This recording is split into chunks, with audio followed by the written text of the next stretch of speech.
just record. Okay. So I'm just going to give Mel a quick introduction. Melanie Clemmons, she uses she, her pronouns, is a new media artist interested in reimagining our use of digital technology toward a softer, calmer, and more careful future.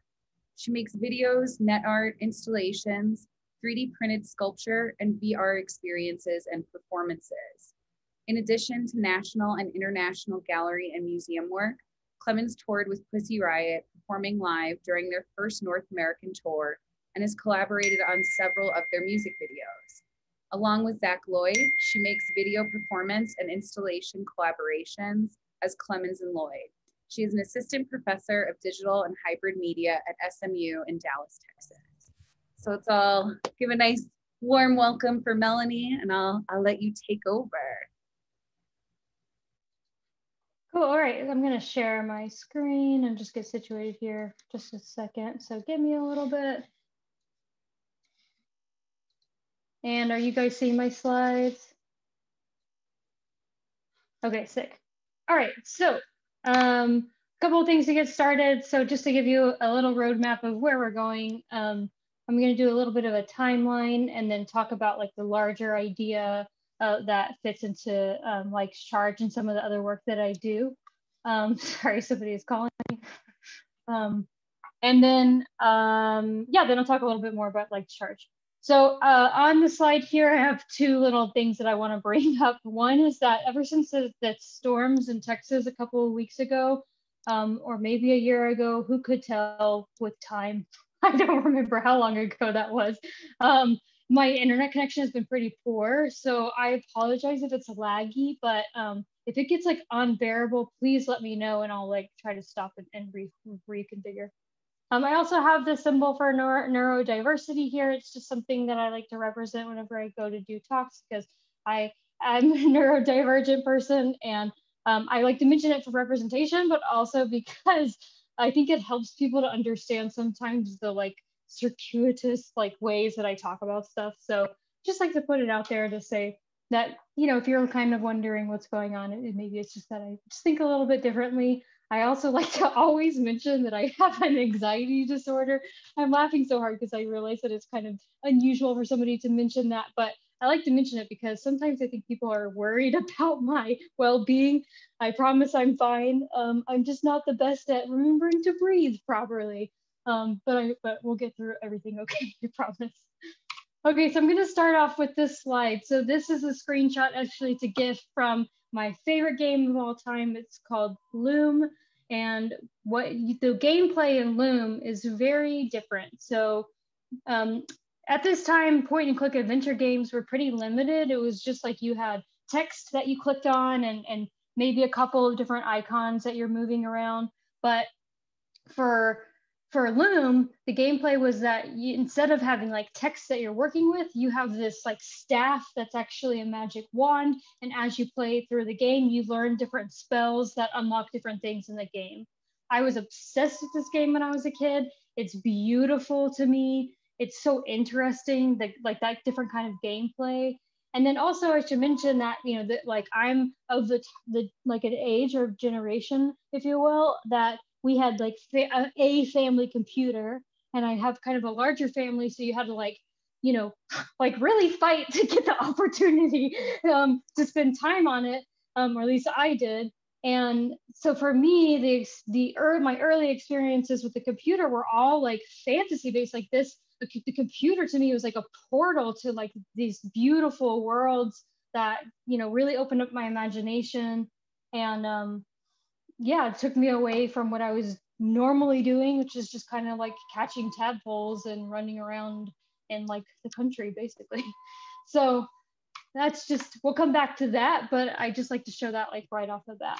All right, so the other kind of side effect of living in a small Texas town where I grew up is that you don't really have access to art. So like whenever I thought about art, I was like, well, there's the Renaissance, and there are cave paintings, and there's the Renaissance. Like I didn't have any sort of understanding of contemporary art at all. And so really like what kind of was the gateway drug, if you will, into art was skateboarding for me. So whenever I got involved in skateboarding, whenever I was like a teenager, it just opened my world up to a lot of different things, to art and design, to counterculture, to like a way of exploring your city that's not so necessarily rooted in capitalism, to like the passion and devotion that you can have for something that doesn't fit within like a homogenous mold. So that's just like, you know, kind of what led me to larger things, I guess. And so that it inspired me to study photography whenever I was in college. And I initially it was darkroom photography because that just happened to be the school that I went to. And I loved the materiality of that process. I like am kind of like sensitive to lights and stuff, so I loved working in the dark. And now like the lights in this room are all for your benefit. When I'm not having to speak to somebody, it's like a cave in here. I much prefer that. So I just like the materiality. I liked that like environment. And I loved doing it, but I never really felt like I was making something like super interesting. Like I just liked the process pretty much. And then a little bit later on in college, that's when I got into video. And that's like when everything clicked for me. Like my world totally opened up. I just felt like finally it was something that made so much sense to me that I could really spend hours and hours doing. Another dark room though. I'm just thinking about that now. And then, you know, along with studying video, I started to get into more contemporary art, and another way in which like my world opened up, because I didn't even, like I said before, know that people were making art contemporarily. And so I just like loved this idea of making video and making installations that videos could live within, creating these experiences that people could go to in a gallery or museum or beyond that. And so along with video, then I started to do more like new media or video type installation work. And then I graduated into a recession, and that was not fun. But I like to talk to you guys now because y'all are kind of going through the same thing. And so I finally feel like somebody understands the sheer like anxiety and like lawlessness that feels like to have spent so much of your life going in and waiting to get a creative type job and then graduating and there not really being opportunities for you. So I really feel for you. And I hope that it'll be a little bit different for you. Not that the way that I did it is going to be instructive anyway, but I'll just tell you what I did, which is I spent a lot of time alone in my room by myself because I didn't have any money. I didn't have anywhere to go. And like I ended up getting like a full-time job at TCBY just to kind of sustain myself. And not that there's anything wrong with working full-time to like make a living or make treats for people like what I was doing at TCBY, but I really wanted a creative job, something that fulfilled me a little bit more. And so like what I would do is I would find myself after work when like, you know, just all the time, the free time that I had is just spending time in my room with a computer, with my little Dell laptop. And I started to realize like, well, I don't have any access to resources anymore. I don't have space to make installation. I don't have tech. I don't have the projectors. I don't have the media players. Like I don't have any of the stuff that I need to do the installations that I was doing. But I do have this laptop and I do have the web. And so I started to see the browser as like essentially an installation space where I could make different experiences for people and then put them online for everybody to see. And to me, this kind of roots back actually to skateboarding because I've always been interested in taking art out of the spaces that kind of feel like gatekeeping spaces to me. Like galleries and museums can be really intimidating for people that don't know anything about art. So the fact that I was able to make art and put it online for anybody for free, they get to access it anytime, anywhere in the world, was very exciting to me, beyond the fact that I really just, again, like to make these experiences for people. At the same time that I'm doing this, I've met my partner, Zach, who's here today and who helps me with everything that I do. If you guys if you guys helped us install, you guys met Zach. And Zach was doing a lot of like live video mixing for bands and stuff. And I started to like kind of get involved with that too. And another way in which I was able to like make, you know, installations or like make experiences for people using technology. And yeah, I just really love to do that. And meeting Zach and then meeting some other people kind of helped me to find a whole community of people that were doing the same things that I were doing. And that's where I found out that what I was doing with like the web and browsers was actually a thing. It was a thing called net art or internet art. And through that, I found other artists making that stuff. I found communities. there's like, you know, again, I am your friendly internet elder. So if you can see like the Tumblr on your screen, like you can see how old school that is. That's like from when it first started in 2007. And so like you got to dial your mind back to that time when like before that, there was like, it was harder to like find people doing what you were interested in other than just like surfing and trying to find stuff on your own. So this was like, you know, really important to me that I found this social web that I could connect myself to, not only like personally and like making connections, but also for like the artwork. And to me, that's like the critical moment for me, because that allowed me to really solidify myself into my practice and to start to think more critically about what I was doing besides just like making experiences for people.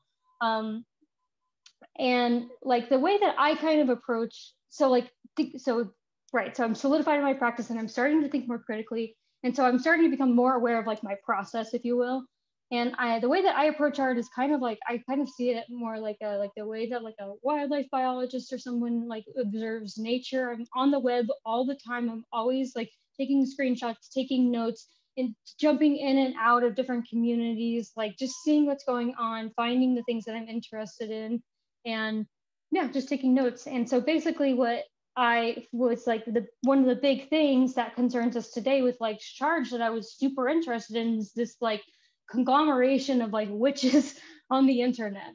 And like, not only was it just like a group of like people exploring different spiritual ideas online, it was like all these people making kind of this really similar, really old school style, like web pages, like we're kind of the aesthetics of which we're seeing on this slide here.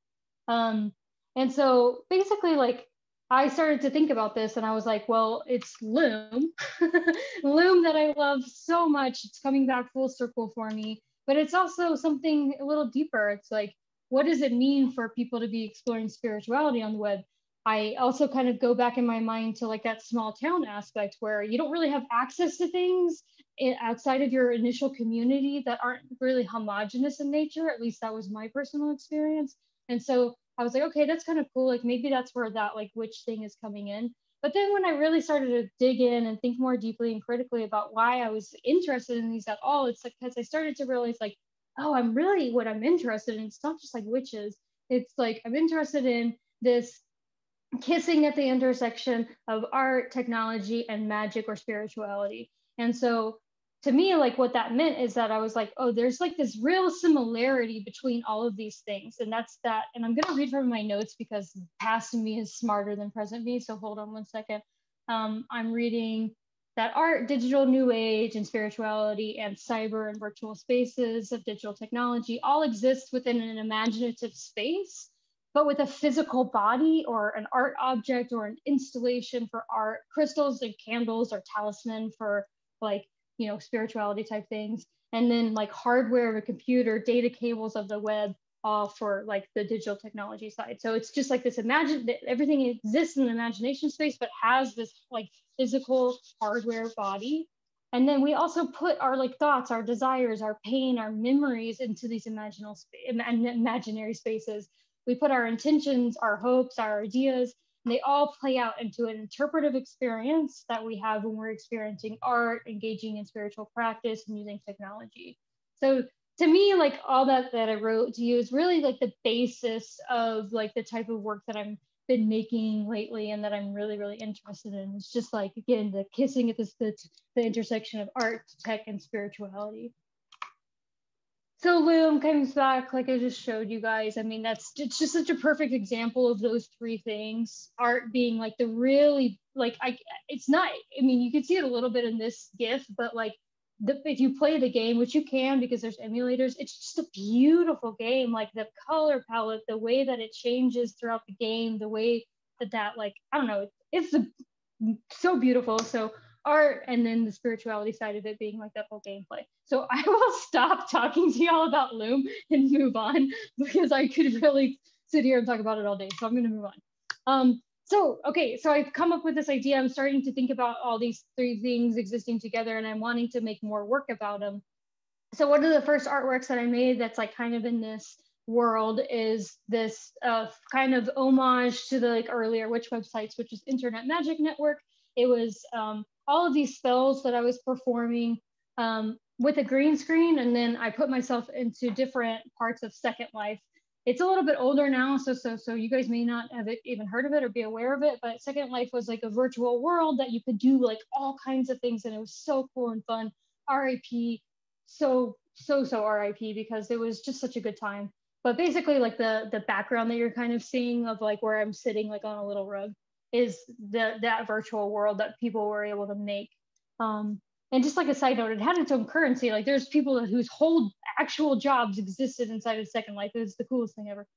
Anyways, but like, so this is also where I'm starting to develop and perform more as like a witch. And like, I say that really lightly because like, I understand completely how that is like a huge turnoff for people. Like people, as soon as they hear anything about magic, spirituality, witch, metaphysics, digital new age at all, they're like, no, thank you. But so let me just like try to explain myself a little bit more. The witch for me is like an archetype. The witch stands for, is like a symbol for what I consider to be like a queer feminist voice that's an alternative to a patriarchal insistence on many things. But like what I'm concerned with specifically in terms of technology is what's called like a positivist worldview. And so that's like a way of like only trusting data and like dismissing everything else, because we know that data is not like the most ethical or like thing. Like data is biased all the time, so we need to like, I think, have a more nuanced way of looking at the world. And that's like just one of the things that the witch represents to me. So it's also like, to me, I think I'll talk about this a little bit more later, but since I'm in it now, I'll just mention that like the witch is a antidote to some of the ways in which we are like controlled and confined by technology, because the witch kind of stands for thinking more about intuition and thinking more about like what your personal passions are. And the more that we follow like recommended algorithms, the more we're changing our brains to think differently about the world. So like think like performing yourself as witches helps you to get back to like your intuition or things that you're interested in. And I just have this quote here, which I'm going to read because I went to all the trouble of including it in my notes, so maybe I should trust my past self and read it. But it's just talking a little bit more about like what like the general like populace thinks about witches. It says, the notion of the witch often being just a projection of our own innate fears of the other, but also too, as women suffragette Matilda Jocelyn Gage once noted, the fear of women. But perhaps it isn't just fear that manifests this patriarchal image of the malevolent witch, but guilt too. So guilt in the way in which women are treated, and well, I should really say non-men, because that makes more sense to me. But yeah, so moving on. Another kind of like way that I moved forward was this is thinking about how like technology is a tool. Tools can be used for anything we want, but like kind of really like popular phrase is that fire being an example of a technology or a tool. Fire can cook our food, it can warm our houses, but it can also burn our houses down. So tools can be used in different ways. So I was just like, what does it mean to like bring spiritual tools into like a digital setting? And so this is a piece in which I was experimenting with recreating a pendulum, which is used in divination, and yeah, just like bringing like 3D physics and 3D models in here to like just see what that means. And also like the ground in that space, in that world, is based off of real terrain data. So there's like, what is this translation? That's always like, I'm always kind of thinking about that. What's the translation between physical, cyber, and virtual? How do we move in between those? How does that change the way that we think about each of those as we experience them individually?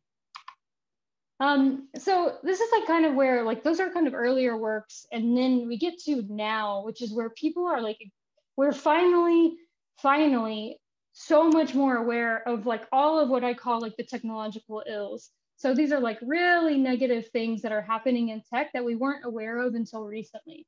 There are things like, and I'm just going to go top left to right and then bottom left to right. So The Social Dilemma is a really good documentary that talks more about how like the social web, meaning social media, is affecting us in really negative ways and is controlling us and is changing our brain chemistry.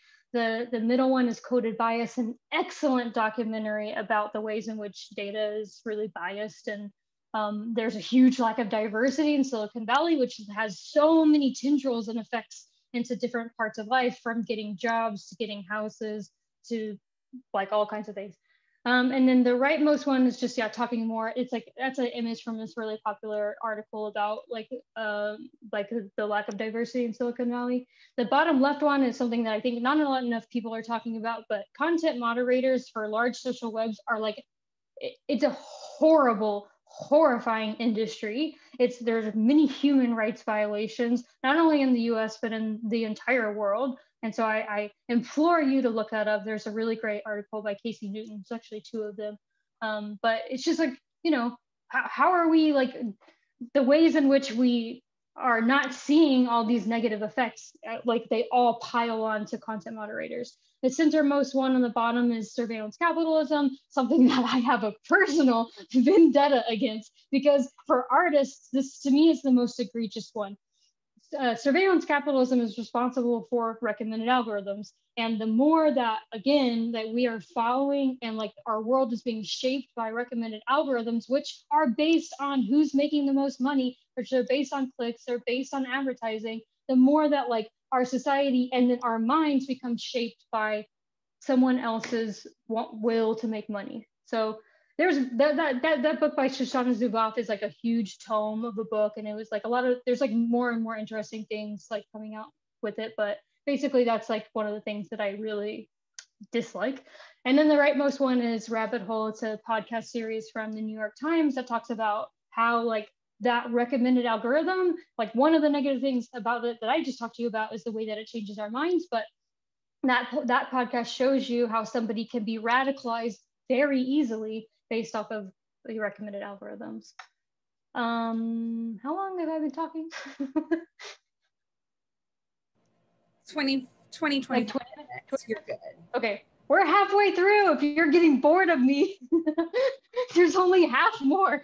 Okay, so all right, so like these are kind of things that are like coming out more and more. Oh, election interference, I didn't include that one, but that's another horrifying thing. But the other kind of thing that's happening too is that I'm seeing what I call digital new age happen online. And that's like all of these different really interesting ways that people are engaging with spirituality and metaphysics or magic using digital tools. So things like CoStar and all the astrology apps, Witch Talk, which I'm obsessed with. I really gotta slow down on that stuff. But like psychic Twitch streamers are so interesting. People doing like tarot reading on Twitch.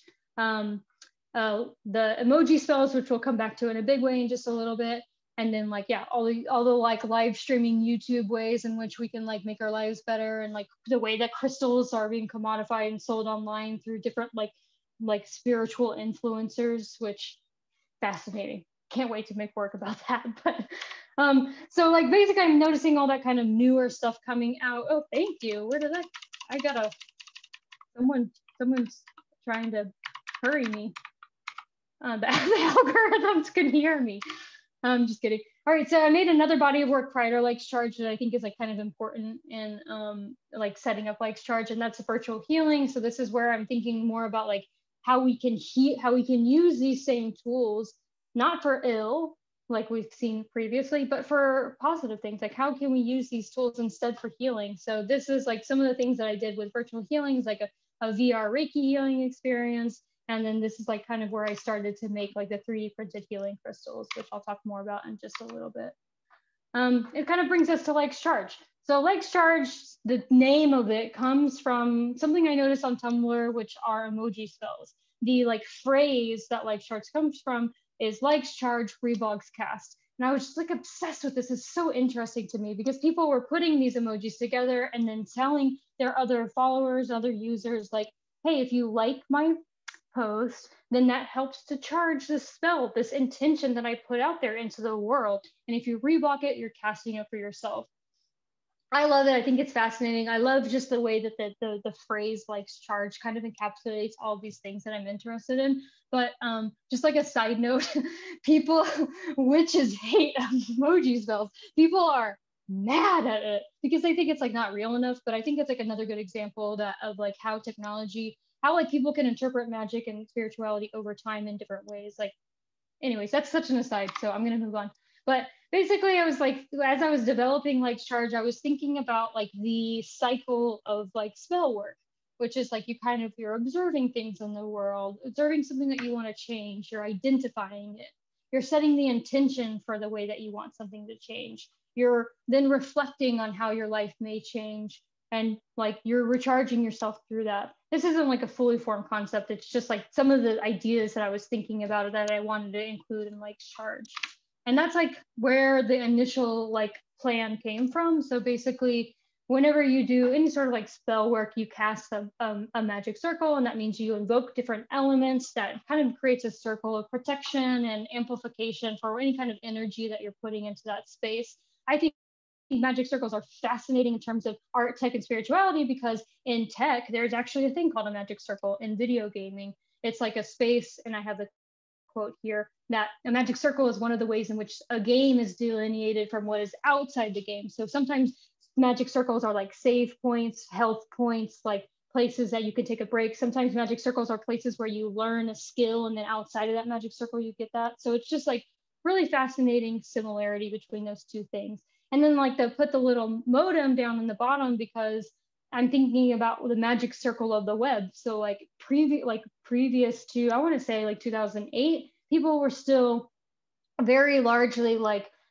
having to use dial-up to go online, or rather, if they're not using dial-up, it's still like people had a separation between being online and offline. That's like no longer the case anymore. We're always like within this magic circle now. That membrane of like between like protection and not is just, it's totally gone. So it's just another thing that I'm thinking about with the magic circle. In like charge, you guys may or may not have seen this the work yet, but the projections in the space are meant to invoke that magic circle. Each one refers to a different element. Those pieces themselves are what are made of CSS compositions. So we're kind of going back to internet art there. We're using the language as something that is usually used for like a regular web page, but we're making it more creative. Again, we're looking at that browser space as something that like art can live in, that creativity can live in, and yeah, just reusing that tool in a different way. So once that space is kind of configured, then the next thing that we see is the eye. And I'm going to go back to the magic circle like diagram here. So in the magic circle, you invoke the different elements, and then in the center is your altar. And so that's kind of also how I'm thinking about the eye, which is the spinning platform that's surveilling all the time. That's like the altar piece. It's the portal that connects the viewers that are physically there to the viewers that are virtually there, or they're in cyberspace. And it, just like as a side note, it kind of plays on the idea of surveillance too, because when you're in that gallery space, you have to reckon with the fact that you're being surveilled and shared online. But I hope that like the way that this surveillance is laid out kind of put you at ease a little bit, because it's like, I'm not surveilling you for any negative reason. I'm surveilling you so that you and the people that can't be there physically can connect with each other. Yeah, these links to the live streams. So these are streaming 24 on Twitch. Like one of the reasons I really like live streams, not only to allow for there to be a physical connection from the physical to the virtual. It's also just because I think live streams in terms of tech are really fascinating. What they are, like to me, what they are interesting is because there's like an immediacy there. Like normally when we experience content online, it's been so heavily filtered and edited and put right for like exactly like how you want people to think about things. But the live stream is just immediate. It is what it is. There's no like anything, there's an authenticity with it. But I'm sorry for using that word because I know everybody hates it. Moving on to the reflection pool. So a reflection pool is these two screens with these webcams that are embedded into it. So just kind of giving you some time to slow down and reflect on, when I first put this out, it was like right in the middle of the pandemic. So I was hoping that people would think about everything that has happened, because there's so much that's happened since the past year. But it's also like kind of a function of some ideas that I'm really, really interested in, particularly Ginny Odell's How to Do Nothing, which talks about how like the ways in which that technology has proliferated and exponentially grown is one of the many negative reactions is that it makes us feel like we're robots. It doesn't take into account our humanity, specifically in terms of time. So like, because computers can do things all the time without having to take a break, people feel like they then have to do things all the time without having to take a break, which I'm sure you guys all are even more familiar with now as a result of the pandemic, because people think that Zoom means that you can meet all the time without ever having to take a break. And that's not true. Like, we're humans, we need breaks. But also, you know, just kind of speaking to like the idea, what's called hustle porn, or like this like constant like hustle that people feel like they have to be in to keep up with the way that technology progresses. That timing is just really negative to me. So that's one of the things that I'm offering with Reflection Pool, is just like a moment, a pause, to slow down. And then we'll get to the very last piece here, and that's the piece that's called recharge. There's a lot going on here, so I'll try to wrap it up. But basically, this is the spinning piece that has a lot of 3D printed healing crystals, and then 7 different phones on it. It's rotating, it's live stream. So the phones themselves come from this idea that I'm like, can't get enough of it. They're called click farms. They're actual hardware farms that like people pay, when people pay for likes and follows, sometimes those are bots, sometimes those are software, but sometimes they're hardware. And they exist in spaces like this, where there's just like all these phones connected all the time, and they're just running all this different software. I just like, I don't know what it is about these images that I just like can't get enough of, but I'm just, ever since I saw like a first picture of them forever ago, I've just thought about them all the time, and I wanted to make an art piece about them. Specifically, I'm thinking about like the power that something like this has. Like, why are we using that for likes and follows? Like, why can't we use that for something that's a little more interesting, but also like, I don't know, in terms of like thinking about healing and using tech to be better for us, why don't we use it for like recharging ourselves? So that's what's going on with the 7 phones. And then the healing crystals are an observation from the rise in popularity of crystals online, and thinking about how the metaphysical properties that are often imbued into healing crystals can be changed based off of like what we need for tech stuff. So the healing crystals that I made are 3D printed. They're resin printed, which is what this top left-hand GIF is showing you. It's a process that's really similar to photography, which kind of goes, you know, circles back to the past for me. And then what I ended up doing was, instead of imbuing them with metaphysical properties, each of the healing crystals that I make exist in 3 spaces. They exist digitally, they exist virtually, and they exist physically. So as those actual physical objects. The healing crystals, I gave them names, and then I gave them different properties. So we can see here with disruptine, it's protecting you against homogeneity, lack of diversity in Silicon Valley, against filter bubbles, et cetera, et cetera. And that's like the case for all of those crystals there. They each have like their own little like profile. And that's this like video art piece kind of details a little bit further. And then there's just a screenshot from each of the 7 phones that are like the click farm that help to like recharge you. And those are like really loosely based on like chakras, but they also like are a way for you to see those crystals digitally as well as seeing them physically, to kind of tie those 2 things together. And you guys are in luck. I am done. Thank you guys so much for listening to me. And I want to give a super, super, super, super special thank you to all of Melissa's students that helped me install. Y'all were so awesome. I couldn't have done that without you guys. So thank you guys for being here, for installing. And I am happy to answer questions. Yeah, thank you so much, Mel. So if we want to open it up for, you know, the next 20 minutes or so to questions, feel free to unmute yourself or type in the chat, whichever you're more comfortable with.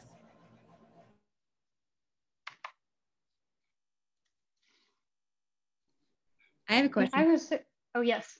Sorry, what were you going to say? I'm so sorry. I was just going to say that I'm an open book. Like, if you guys have, I'll answer questions about anything. So it doesn't have to be specifically about like charge. Like, I'm happy to just chat too. So sorry, Stella. No worries. So I actually also was a big fan of Loom as a kid. I played it a lot. My brother got me, and it's so fun. And yeah, I was just curious, like, does it interest you ever in like making a video game like that, because I feel like nowadays there's a big trend with games like Undertale and like new Pokemon games of really going back to like 90s 80s aesthetics with like a really strong backbone of ethics and like choose your own adventure, which like it would go right into your work. So like I don't know, was that something you'd ever be interested in? Yeah, I'm for sure interested in it. I mean, Zach, have I ever made a video game? I mean, I've made like net art games, but like nothing on like a large scale. I mean, I think like honestly, I have too much like art influence in my brain to where like whenever I make something, I'm like, oh, like, how do I make it like, you know, I'm thinking about that. So I should really make a game, and I appreciate that vote of confidence. I would think I would love to do it. I do make like, I use a software called Unity, which is used to make games, but I use it kind of experimentally. So maybe I should just stop being afraid of it and make an actual game. But I love that you played Loom, and also I should say that my brother is also who got me into it. He's a lot older than me, and so he was like, yeah, that's how I started to play.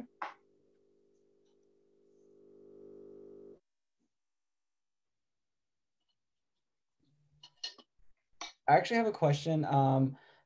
Being there and seeing you install most of your work, and you are a 3D. Make sure I was. Am I on mute? Okay. Knowing that you are a 3D innovator, I was kind of wondering, would you ever kind of go into just doing 2D or any type of that, or what? Do you have any actual artwork that is part of your 2D design? What can you tell me what 2D design is? Is that like Like painting and drawing? drawing, just something like on a flat, like two Yeah, I dimensional. don't think anybody wants to see that. Because I went to photography school, I've literally never done any painting or drawing or any like traditional material, no printmaking, no sculpture, no nothing. Like the most material thing I've done is darkroom photography and then those 3D prints. And I think we were talking about it when I was there, that I'm like super insecure about the prints because I like like it's so new to me. Like it's wild that I got the courage, I guess, to even like put those somewhere, because I'm just like, I feel like they could go so much further, and like I want to do so much more with them. But like I honestly would not even know where to start with 2D stuff. Actually, well, no, that's a print. So no, I don't know. I mean, I would try, I guess, but I don't know if I would like, I don't know if it would fit for me. Does that make sense? Yeah. Oh, and this isn't a question, but at the same time, I think it's funny that you're kind of assuming that most people don't know that everyone had like one household computer, like being like it's a Well, generation thing. here's the thing, because I always am like talking to my students, and you know they're like 18, I guess, and they're like, well, it's so funny because I've been teaching for almost for 10 years now, and when I first started teaching, it's like my references were like, you know, like people got it, and then like the more that I teach, you know, the older I get, and so it's like, so I'll be like, well, you know, like that thing, and they're like, I have no idea what you're talking about.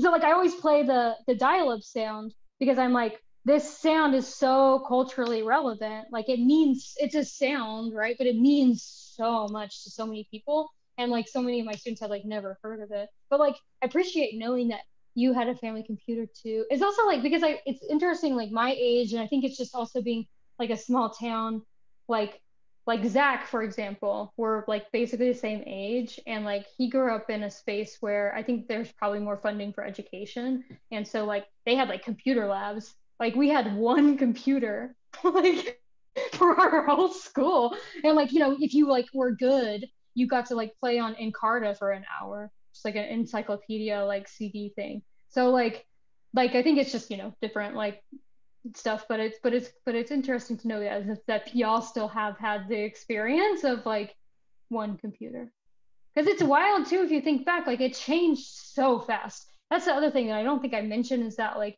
one of the other reasons that I'm interested in tech is because it's like we are the only humans that have lived through something specific like this. Humans have gone through technology all the time, but we're the only ones that have gone through it as quickly as we're going through it, and it's changing so much of our lives all the time so quickly. So it's just, yeah, wild to think back. Sorry, I yep, neurodivergent. I'm gonna blame it on that. But thank you for asking.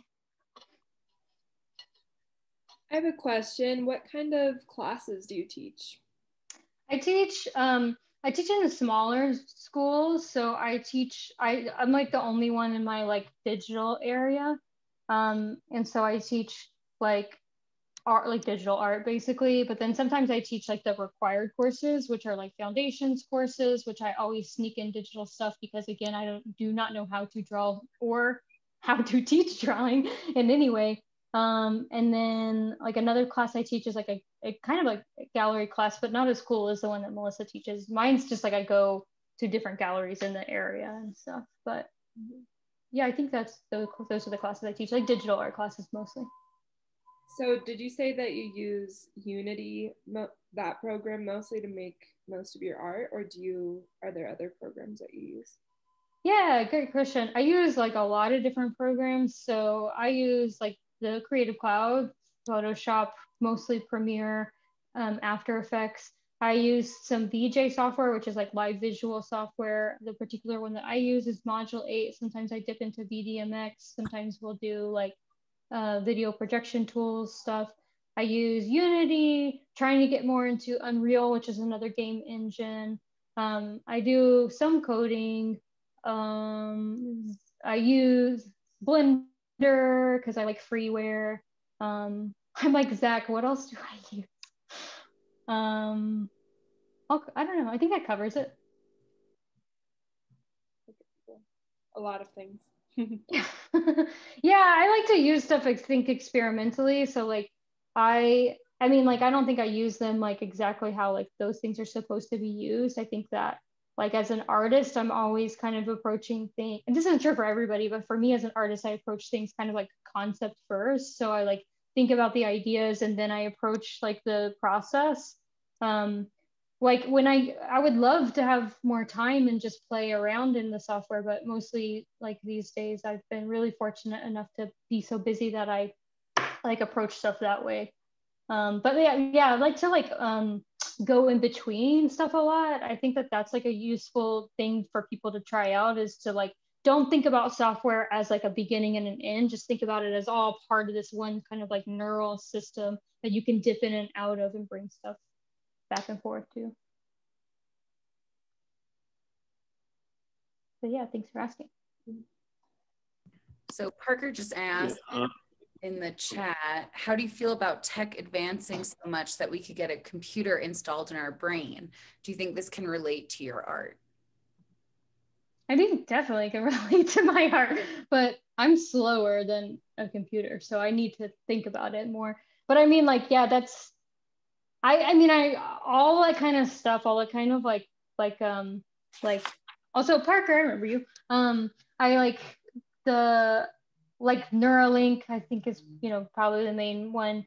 And then like thinking about like popular, like artificial intelligence and the way that that can change society, and like thinking about that stuff, I go super back and forth with, because I'm like, always kind of caught in this space where I perhaps am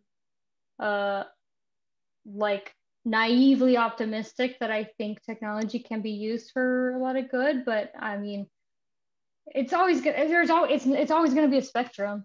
So it's like, I think like, if you want to talk more practically, computers and brains are really awesome for people who need that help. Like that can help you hear, it can help you see if they want to do that, right? It can help you like with motor functions. Like those are really cool things, but like like in terms of how that will change society, like that's like such a huge question, right? So I don't know. I mean, I think about it a lot. Would I get that? No. Well, see, nope. Y'all don't want to see this. I will just sit there and do that the whole time. So I don't know. Gotta think about it, I guess.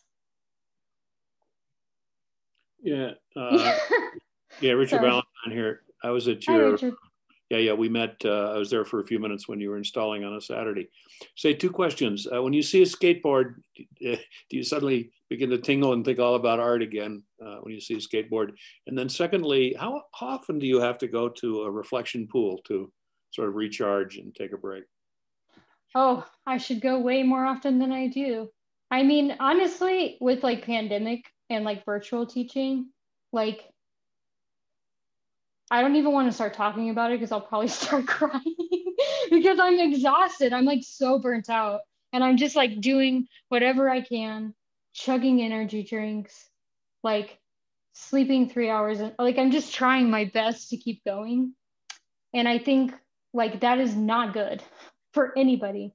And I think like we need to have way more like care and time and attention for people to have those moments to reflect. I mean, I would ideally like to do that every day and to like have a space to reflect and to meditate on everything that has happened in the day. But yeah, I definitely don't do it enough.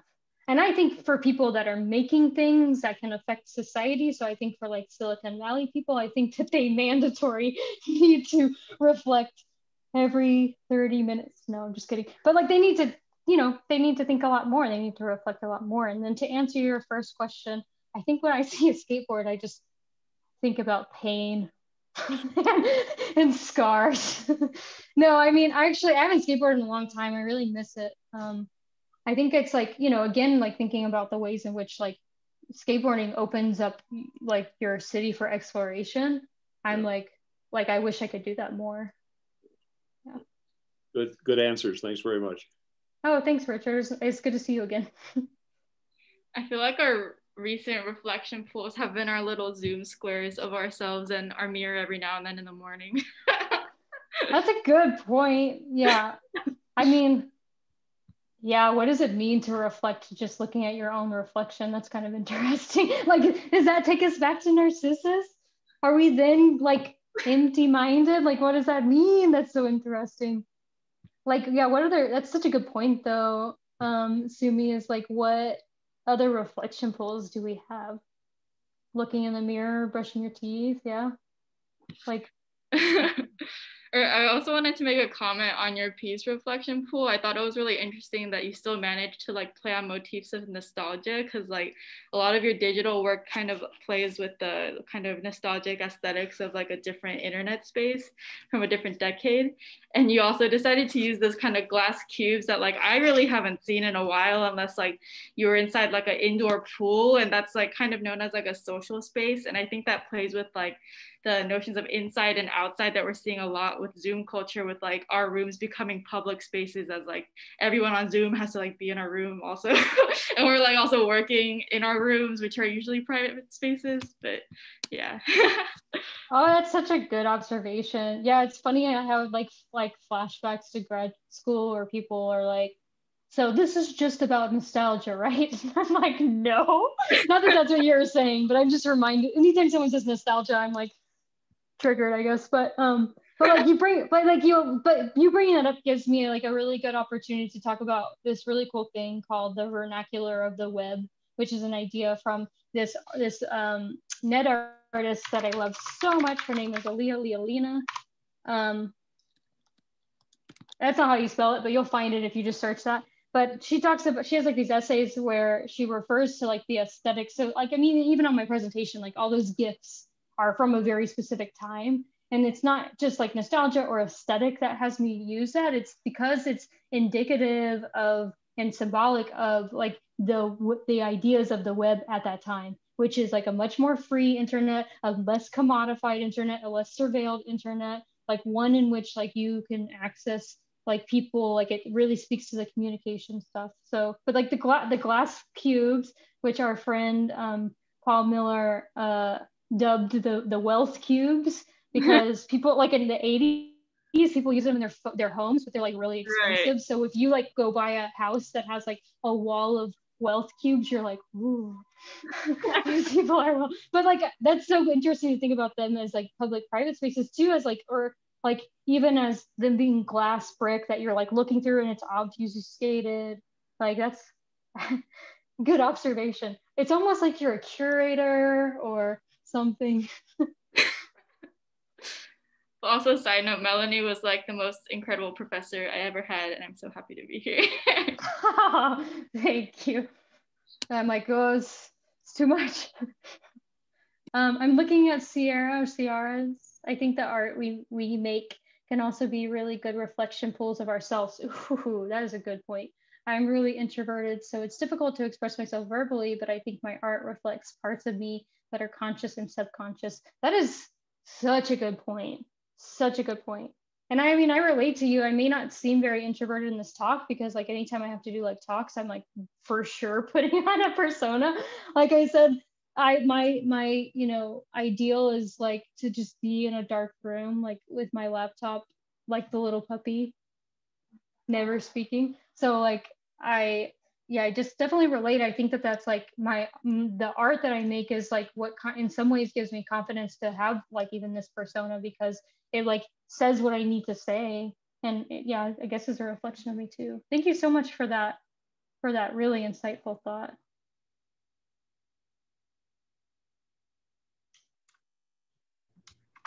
Do we have any other I have another. Oh yes. Oh shoot.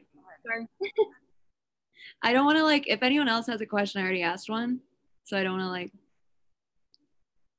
okay, I'll just ask it. So, yeah, was there like a specific point you noticed your art starting to kind of delve more into like feminism and queer theory and social justice and things like that? Because yeah, like when you were going through those images, I saw like a pretty sharp, like immediate into that. So yeah, just wanted yeah, I mean, I think like, I mean, it's a good question. I think it's like always there, but I mean, honestly, I'm gonna go back again and say that like, you know, like the family that I grew up in and like the space that I'm from, like that, like those ideas are not there. I mean, it's not that they're not there. It's just like that you don't have, like I didn't have access to it. Like wasn't even aware of it really. And even in college, it's like, I just was like, you know, like women and gender studies, like I was like, oh, that's like a whole different thing. Like, I don't even know what that is really, you know? And it's like, I mean, that's one of the things that I love about like the younger generation is that there's just like such an openness and such a like a acceptance and like willingness to talk about things that for me and for like, you know, people that I grew up with was just like off limits. So it's like it's only through people that are younger through me that I feel the confidence and like have the ability to like learn more about things that I think are really fascinating, but I just didn't have access to. So I don't know if I like if there's like a specific moment. I mean, I guess like honestly, like the witch stuff, I wasn't really seeing it as like you know like in related to gender sexuality at all until later when I really like examined it and was like, oh yeah, that's exactly what that means, you know, like yeah, that's like what I was trying to do with that, I guess. But yeah, I mean, to go back to what Sierra was talking about, it's like it's so interesting to see those things like when you're like unconscious things come out of you and then be able to like learn about them later through art. Like we are so privileged as artists that we have that connection with ourselves. So cool.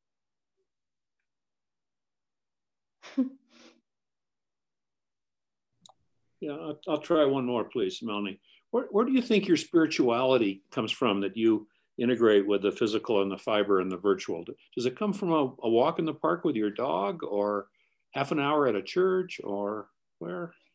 Yeah, I mean, one of the reasons I used to talk about this as much more as like witchcraft, but I like found that that was too limiting. Like I don't want to for people that have other spiritual practices to feel alienated from what I'm like interested in. So I like to keep it really open for that. For me, I like think about it in two ways. I think about like how I deal with spirituality in my personal life and then how I deal with it in art, because in art it's much more like about ideas. I guess it's much more about concepts and then how those can relate to like I don't know, like the art that I'm making, I guess. But then like in my personal life, like I read tarot every day. I follow nature, so I like, you know, follow the moons. I follow like seasons and then do like ritual based stuff like along with that.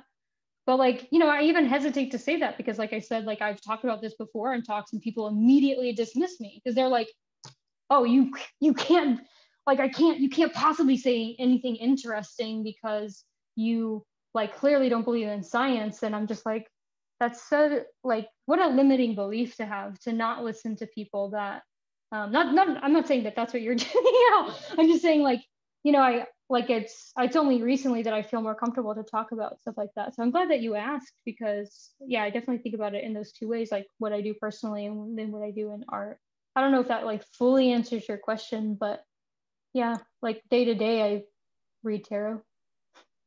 I'm surprised to hear that you have two different degrees of spirituality or two different types of spirituality. I would have thought an artist would have to put his own spirituality into their products. I think it's like I am extremely introverted and extremely shy. I don't really always feel comfortable giving myself so much to stuff.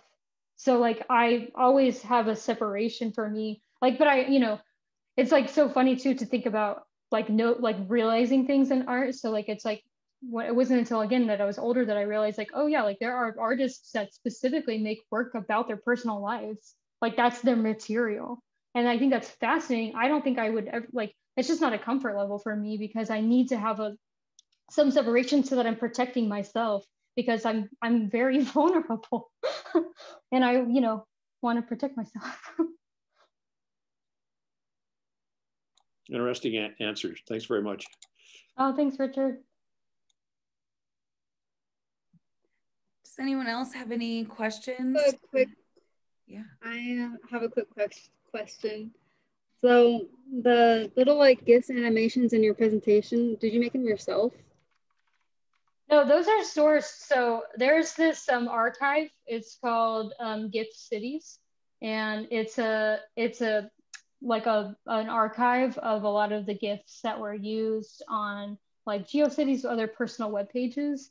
At the time that those came out, there's like not everybody had access to be able to make GIFs. So there's like a whole community of like GIF sharing. And sometimes that's like referred to as like gift sharing to kind of play on the idea of gift sharing.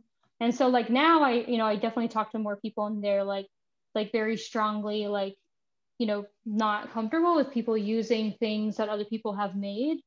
And I totally get that. And maybe that's why I don't use newer GIFs in my work.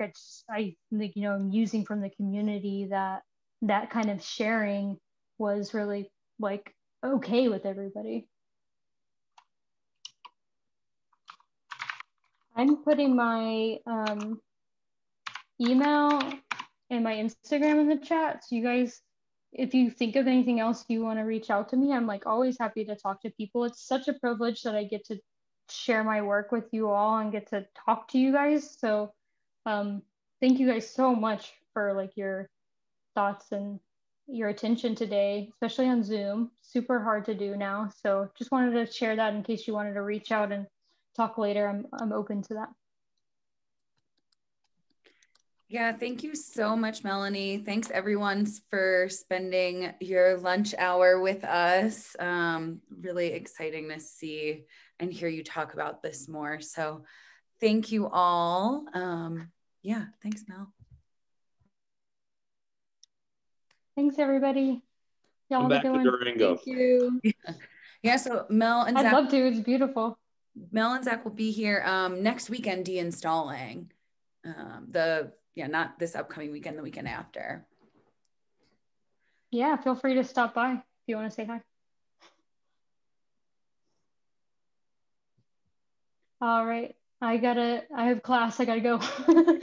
Bye. Bye. Bye.